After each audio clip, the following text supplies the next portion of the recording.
Baiklah, Assalamualaikum warahmatullahi wabarakatuh.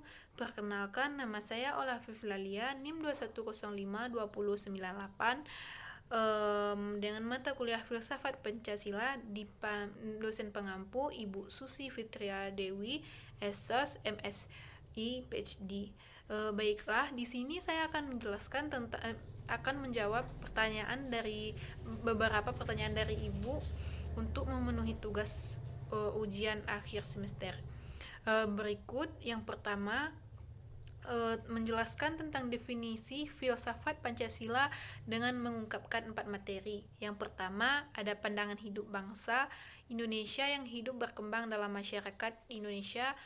Yang pertama yaitu Pancasila mengandung konsep bahwa bangsa Indonesia memiliki pandangan hidup yang unik dan berkembang dalam konteks masyarakat Indonesia.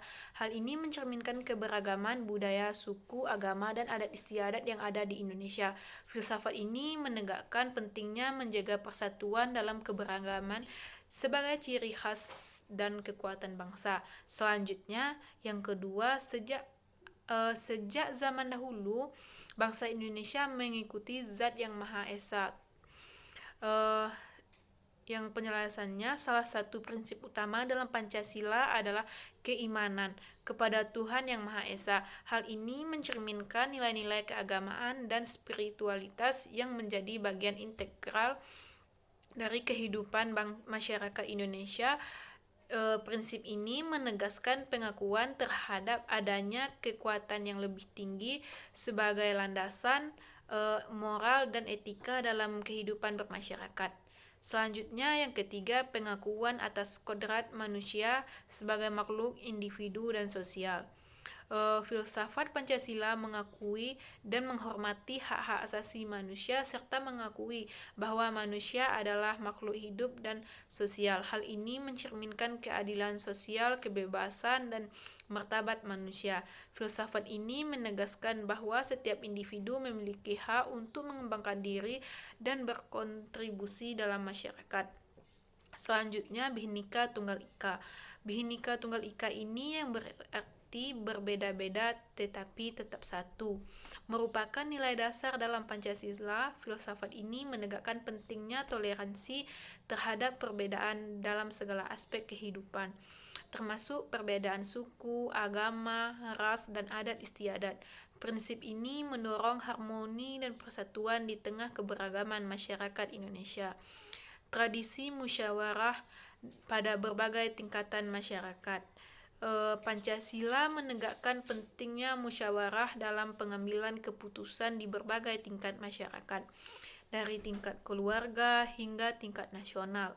Tradisi musyawarah tersebut mencerminkan semangat demokrasi dan partisipasi masyarakat dalam proses pengambilan keputusan dengan tujuan mencapai kesepakatan bersama yang adil dan bersifat inklusif. Yang kedua, menjelaskan Pancasila sebagai suatu sistem filsafat dengan mengungkapkan 3 materi berikut. Adapun 3 materi tersebut adalah sebagai berikut. Yang pertama, Pancasila merupakan kesatuan bagian mempunyai fungsi tersendiri-sendiri, saling terhubung dan ketergantungan mencapai tujuan bersama.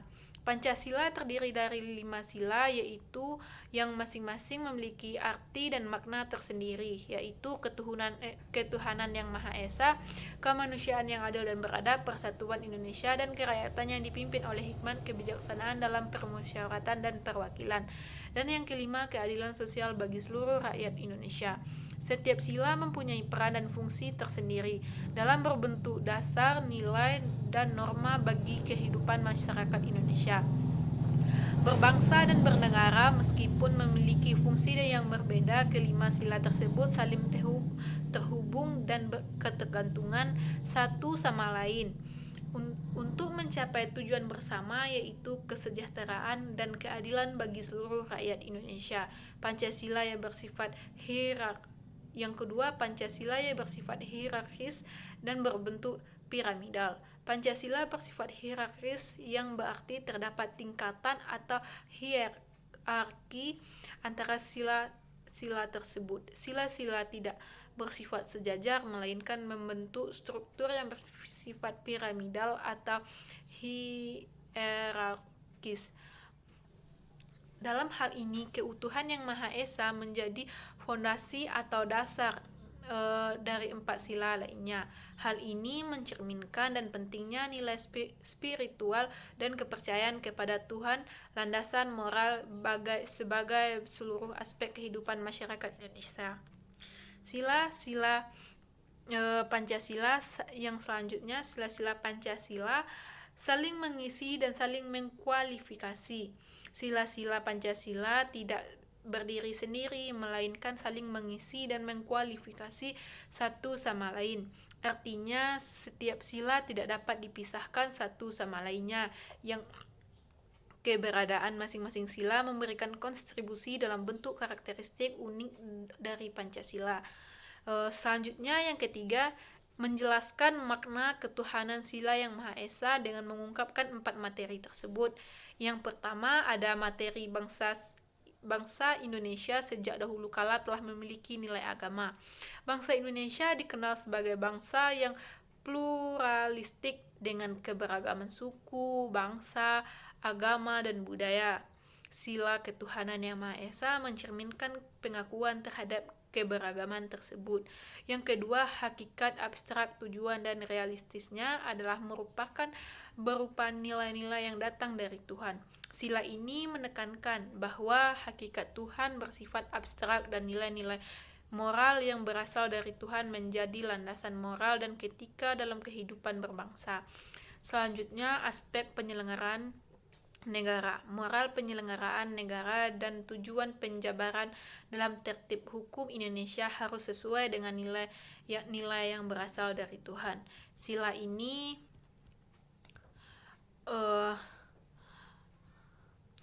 ini menggarisbawahi bahwa segala kebijakan dan tindakan pemerintah harus selaras dengan nilai-nilai dan moral etika yang berasal dari Tuhan.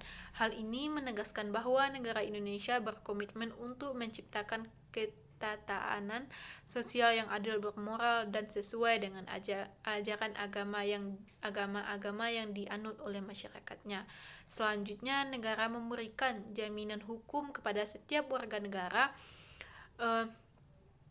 untuk memeluk agama sesuai dengan keyakinan kepercayaannya masing-masing. Sila ketuhanan Yang Maha Esa menjamin kebebasan beragama bagi setiap warga negara Indonesia.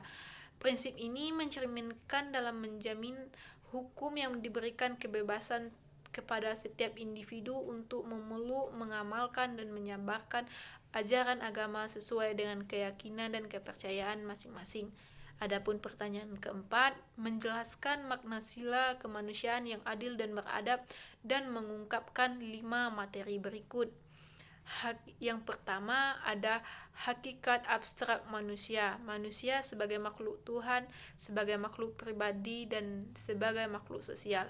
Manusia sebagai makhluk Tuhan mengandung pengertian bahwa setiap individu memiliki nilai dan martabat yang dianugerahkan oleh Tuhan. Hal ini menganut adanya penghormatan kepada hak asasi manusia dan keberagaman. Selanjutnya, sifat dan keadaan negara. Hakikat negara, kekuasaan negara, pendukung kekuasaan negara, penguasa negara, pembentuk dan tujuan negara, dan sistem pemerintahan negara. Adapun untuk selanjutnya, hakikat negara ini berkaitan dengan eksistensinya sebagai entitas yang memiliki kekuasaan dan mengatur kehidupan bersama masyarakat. Selanjutnya, kekuasaan negara harus dipahami sebagai amanah yang harus dikelola dengan baik demi kesejahteraan rakyat. Selanjutnya, adapun hal-hal yang berkaitan dengan hakikat negara, segala aspek penyelenggaraannya harus berdasarkan nilai dan sumber pada hakikat tentang kemanusiaan. Seluruh aspek penyelenggaraan negara harus didasarkan pada nilai-nilai sumber pada hakikat kemanusiaan. Hal ini menekankan perlunya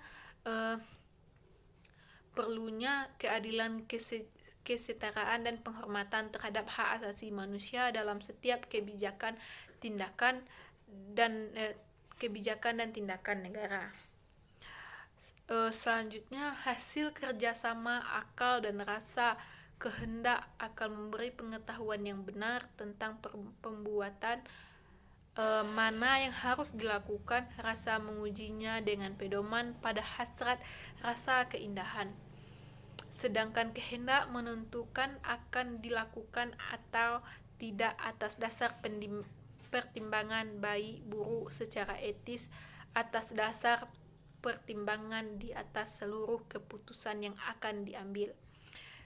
Yang selanjutnya, adil terhadap dirinya sendiri, terhadap sesama manusia, dan terhadap Tuhan beradab, yaitu terlaksananya unsur semua hakikat manusia, yaitu jiwa, akal, rasa, dan kehendak melaksanakan hakikat manusia monopluralis serta optimal. Inilah tujuan pembangunan manusia yang seutuhnya.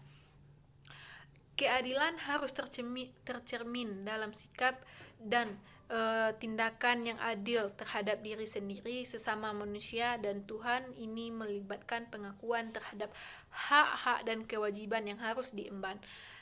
Beradab yang mencakup pelaksanaan hakikat manusia secara optimal, melibatkan jiwa, akal, rasa, dan kehendak.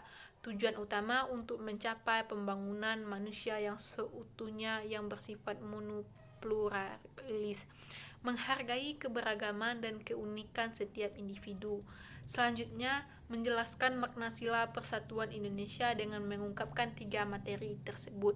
Yang pertama, pembukaan Undang-Undang 1945 alinea kedua, dan perjuangan persatuan menentukan keberhasilan perjuangan rakyat Indonesia. Persatuan syarat mutlak terwujudnya tujuan negara Indonesia, dan perjuangan pergerakan kemerdekaan Indonesia saat ini telah sampailah saat ini, dan oleh sebab itu maka penentuan nasib bangsa Indonesia yang diakhiri berdaulat, bersatu, berkontribusi. Persatuan menentukan keberhasilan perjuangan. Dan yang kedua, persatuan sebagai syarat yang mutlak. Selanjutnya, mufakat. Bermufakat perhimpunan politik kebangsaan Indonesia pada tahun 1927, Sumpah Pemuda 28 Oktober 1928, Proklamasi tahun 17 Agustus 1945. Perhimpunan politik kebangsaan 1927, munculnya perhimpunan politik kebangsaan yang menunjukkan sangat kesatuan dan kesadaran nasional di kalangan berbagai kelompok masyarakat. Upaya ini bersama ini menjadi landasan bagi perjalanan menuju kemerdekaan. Negara melindungi segenap bangsa Indonesia dan seluruh tumpah darah Indonesia. Negara yang berdasarkan asas kekeluargaan tolong-menolong atau dengan dasar keadilan sosial Undang-Undang 1945. Pasal 26, 31, 35, dan 36. Pasal 26 melindungi negara melindungi segenap bangsa Indonesia dan memajukan kesejahteraan umum. Pasal 31, negara memberikan hak atas pendidikan dan memajukan kebudayaan untuk seluruh Indonesia. Pasal 32, negara mengakui dan menghormati kesatuan kebudayaan bangsa Indonesia. Yang pasal 35, menanggung beban kemiskinan dan pengangguran secara merata. Dan pasal 36, negara menjamin kebebasan beragama dan menjaga kerukunan antar umat. Selanjutnya, pertanyaan yang keenam, menjelaskan makna sila yang dipimpin oleh hikmat dan kebijaksanaan dalam permusyawaratan perwakilan dengan mengungkapkan 4 materi tersebut. Yang pertama, ada materi pembukaan Undang-Undang 1945 alinea ketiga, negara Indonesia yang berkedaulatan rakyat dan berdasarkan atas permusyawaratan dan keadilan perwakilan. Kedaulatan rakyat alinea keempat ini menegaskan bahwa negara Indonesia berkedaulatan permasyarakatan atau perwakilan. Alinea ini juga menunjukkan bahwa cara utama untuk mengelola kedaulatan rakyat adalah melalui permusyawaratan dan perwakilan. Proses ini mencerminkan semangat demokrasi di mana kebijakan dan keputusan yang diambil oleh musyawarah atau wakil yang dipilih oleh rakyat.